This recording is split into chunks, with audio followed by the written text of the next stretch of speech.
Welcome back, gang, for the first time and hopefully many more to come. Don't forget to subscribe to the YouTube channel and click on the notifications right here, this little bell, so you can get those emails every time we go live. Peace. It's ThaBoxingvoice.com. We're here with Conor Benn. Conor, I'm going to start straight off with this press conference. It was fireworks between Khan and the GRECO. What did you make of all that? It was bang out of order, really. Not on Amir Khan's part. You know, he shouldn't have brought up his personal life, and I just thought it was bang out of order. And you know, if it was me, if someone said that to me, you know, I would have kicked off straight away. Do you know what I mean? You know, you're pushing buttons on things you shouldn't really be touching topics on. Whether you was coming to a reason, you shouldn't have brought that up. But you know, and that's that. I didn't expect it at all. But you know, I don't blame Khan for reacting the way he did. Do you think as soon as he mentioned Khan's wife, that was it? That was bang out of order. Then, as soon as he crossed, that was the line. He should never have crossed. I don't even want to talk about it. Do you know what I mean? It's just this bang out of order what he said, and yeah, there would have been punches thrown if that was me. You can't be saying things like that and not expect a reaction. You know, I think that's extremely disrespectful, and I'm surprised no one kicked off even worse than that. Yeah, my camera went flying, so it was kind of crazy. Going back to your last fight, right, what a war. It was a 6-rounder at the end of the year. Talk to me a little bit about that, because you just said in the presser you learnt a lot from it. What sort of things have you learnt from that experience? I learned not to fight when I'm not ready to fight. I learned a lot of things. I'm not making up excuses. I went to Conor Benn on the night and he brought his A game.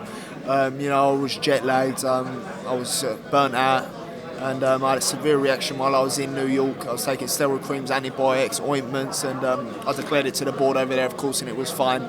But yeah, there's a lot of things going on behind the doors. I thought, you know what, I'll go in there, I'll beat him. It's good payday for Christmas, and I'm going to Miami, so you know, it'd be good to get it out of the way.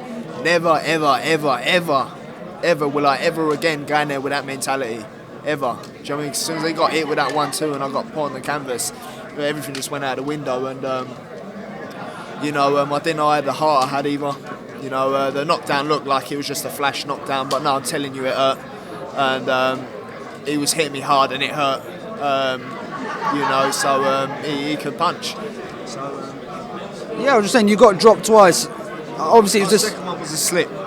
Right. I felt like it was a slip. I fell over on my back foot. But yeah, it did hurt me in the first round. Yeah. Did it emotionally? What were you thinking in there? Because I imagine it's going so quick. When you look back, you think, "Damn, that was 6 minutes." It's probably it looked like 1 minute. You know, when you're actually in there. But did you ever think like, "Shit, like wake up! What the fuck's going on? I'm losing this kind of fight." No, I was scared and I went into a trance. I was scared and I went into a trance. I was really scared. Like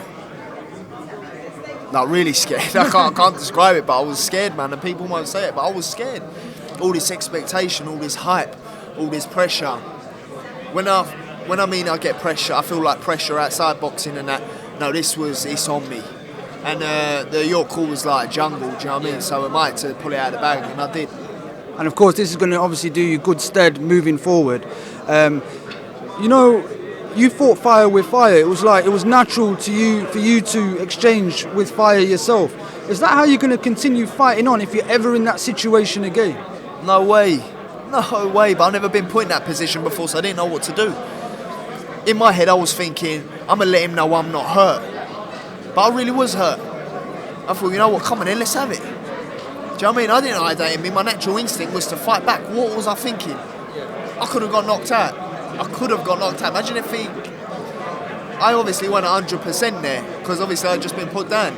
And then there's me trying to exchange with him. These are things you need to learn that take you to the next level. Why didn't I hold him for a round? He's clearly won the round. And what did your dad say after that? What did he say? Was he kind of like pissed off at you, or was he like, that's a good you'll learn? Or my dad, I ain't got that relationship with my dad that he's going to be annoyed with me. You mad? Me and my dad ain't got that relationship. My dad loves me to bits. Yeah. He says, son, you know what? That happened in my Anthony Logan fight when I got put down. It's got nothing to do with him being annoyed. Why would he be annoyed? And do you feel like you get that kind of heart and that grit from your father as well? I think you're born with it. It's in the blood. I honestly, hand on heart, didn't know I could have a fight like that. I didn't. Yeah, it's different having it in sparring, but I didn't know I could have a fight like that. And I said to my trainer, Tom, why didn't you tell me I needed to put him down twice to win? I was just fighting because I felt slow, I felt heavy, my limbs felt heavy. So to try and box him, I needed to put him down. I needed to do something. And a couple of other questions going back to when you said, like, obviously you were out in New York, I believe, in November. What was it like going out to New York? Obviously, not as many people are going to know you out there, and was it kind of like like a lot of weight off your shoulders? Was it more expectation? I just got a great reception out there. It was a completely different process, the way they done things. It was completely different, but it was great. I loved it. I love fighting over there. They took to me really well over there, and I put away the Mexican. So I think your style is the American fans are going to take to you really well because of your style. And just one final question. Like you touched on earlier in that last fight, you were going over to Miami in a couple of weeks. Obviously now your name's getting bigger, the money's rolling in. How distracting are the temptations of, all the rewards that come with the success that you're having? I am not distracted in the slightest. Not in the slightest. All this can come to an end. All this can end in the split of a second. If I lost that fight, this would all end. I'm telling you, these expensive suits all end.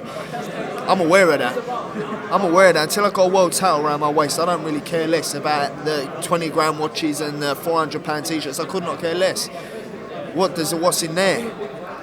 I've lived a life of luxury. My dad raised me in an 8-bedroom mansion. He didn't have to go to work. He drove his own Porsche, his own Cadillac. I didn't have to do this.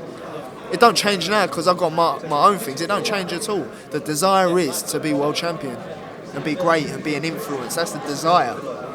And I wish you all the best. Thanks very much, Conor. Cheers. Ain't no other sight in the game, 'cause see the box